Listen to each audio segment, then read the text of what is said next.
The Daily Caller is an extremely conservative publication, and they wrote an article about gun violence and the reaction of the American people. And they really tried to get in depth analyzing what's going on. So let me read you some snippets from the article and you'll see what I'm talking about here. Does hoplophobic displacement influence and skew what otherwise seems like politics as usual? The big question here would be, is America required to accept psychological acting out as a legitimate form of legislative discourse? Continues, the debate over the precise nature of the condition is likely to continue for a long period of time. This is normal in the psychiatric and mental health field. The more pressing concern, it seems to us, is the scope of the condition, the numbers of people who may be afflicted, and the extent to which they sublimate their fear by pressing politicians to act in denying the rights of their fellow citizens.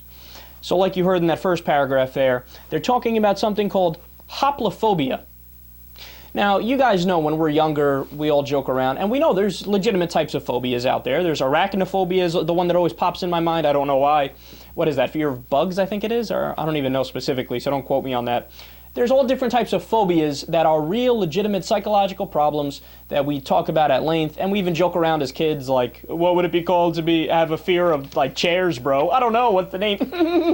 You know, you fuck around, right?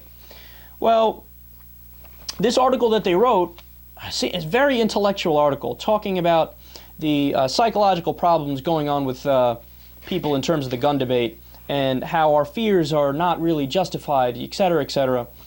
It sounds really interesting, except there's only one problem with that. That disorder is made up. There is no hoplophobia.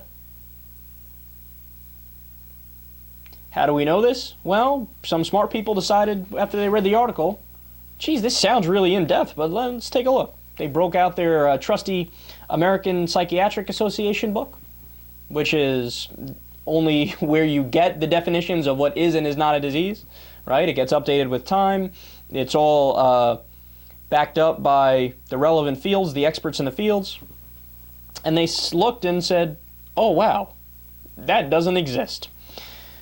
It turns out that it's a term coined by the late National Rifle Association board member and famed shooting instructor, Jeff Cooper.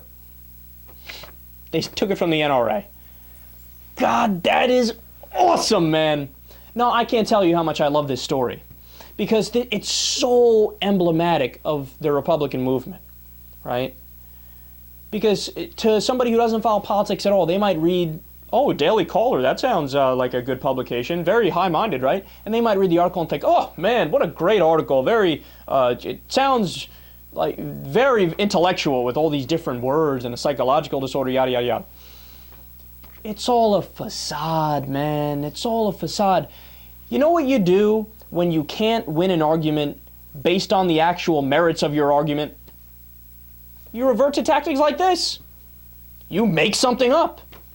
And why do they make it up? That's the question. And the answer is they make it up to try to put it outside the realm of debate. So they say, you can't question me because I am 100% right, so we can't even have the conversation. They actually said that. I read it to you. Is America required to accept psychological acting out as a legitimate form of legislative discourse?